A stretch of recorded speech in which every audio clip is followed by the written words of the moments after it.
Olá, canal do Criador, Thiago Felippini, da Alcance Consultoria. Hoje nós vamos falar um tema muito bacana. Esse é a escolha de espécies forrageiras para a renovação de pasto, ou plantio de pastagens, né? Bom, esse tema ele é muito batido já, repetitivo. É comum a gente encontrar erros na escolha de espécies forrageiras. Por quê? Porque o pecuarista está desinformado, ele não está preparado para as informações que ele precisa. E normalmente ele acaba escolhendo o capim da moda, capim que ele vê na revista, ele vê em algum artigo técnico, vê na televisão. Ou então o vizinho plantou, ele também quer plantar porque achou bonito. Só que ele não faz os tratos culturais necessários para esse capim. Ou esse capim não é adaptável para a área dele, para o clima dele, etc. Então ele acaba tendo um prejuízo muito grande, essa área de pastagem acaba degradando se o capim não suportar as condições que ele tem. Então nós vamos dar algumas dicas aqui. Primeira dica, fazer uma análise do clima. Por exemplo, ele está em um clima favorável, ele tem um regime de chuvas aí acima de 1000 milímetros por ano, durante 6 meses, 8 meses de período chuvoso. Se ele tiver um regime de clima favorável, por exemplo, o pessoal do Mato Grosso do Sul tem um regime de chuva aí de 8 meses, úmido, depois ele tem poucos meses, 4 no máximo, 5 meses de período seco, e às vezes chove ainda nesse período seco. Aí é um clima mais favorável. Agora, se ele está numa região igual ao norte de Minas, que chove em 90 a 120 dias, 3 a 4 meses, depois ele vai encarar aí 8 meses, até 9 meses de seca, né? Aí é outra espécie de capim que ele tem que escolher, capins que toleram o período seco.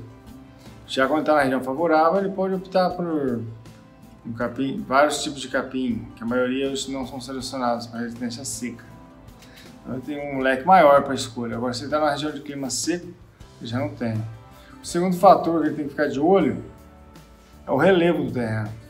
É comum outro erro, por exemplo, o pessoal planta pânico, capim do gênero pânico, Zuri, Mombasa, até Tanzânia, sempre verde, em áreas morradas, áreas que têm um relevo acidentado.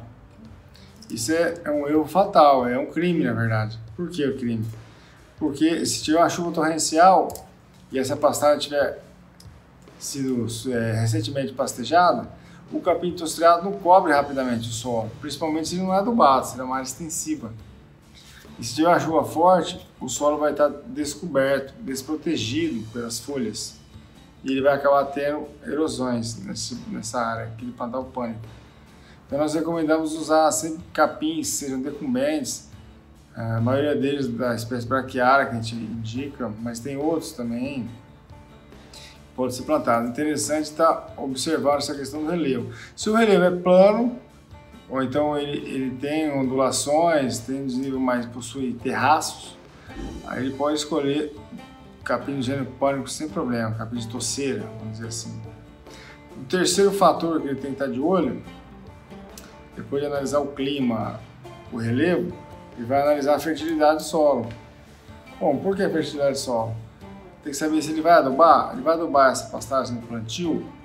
Segundo, ele vai adubar depois, anualmente, essa pastagem, ou ele vai adubar a cada 5 anos, ou ele nem sabe se ele vai adubar.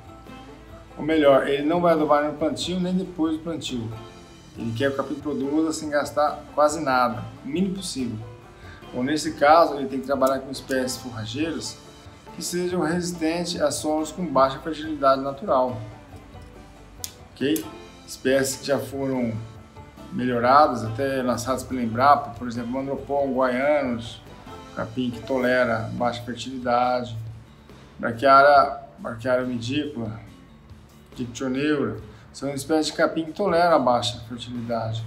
A Braquiária decumbens também tolera solos de média a baixa fertilidade natural, não como a Braquiária midícola, mas é interessante também a decumbens. Não adianta ele querer plantar um capim responsivo à adubação num solo que ele não vai adubar. Mesmo sendo um solo de fertilidade alta, se ele plantar um capim que ele não vai adubar, e um capim exigente, ele vai acabar tendo degradação. Porque chega uma hora que esse capim extrai a matéria orgânica que está naquele solo e não tem reposição de nutrientes. Com isso, o pasto pode entrar em processo de degradação. Cai-se a produção do pasto e o solo começa a ficar exposto. O solo ficando exposto, abre espaço à luz na base da planta e isso estimula a germinação de sementes de plantas invasoras.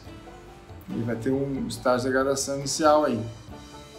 Ok? Então escolha a sua pastagem de uma forma bem analítica, vamos dizer assim. Analise esses temas que a gente falou: o clima, depois o relevo, depois a fertilidade. Tá ok? Essa é a dica de hoje. Qualquer dúvida pode estar escrevendo para o canal aí, a gente vai responder as perguntas. Aquele abraço, Thiago da Alcance.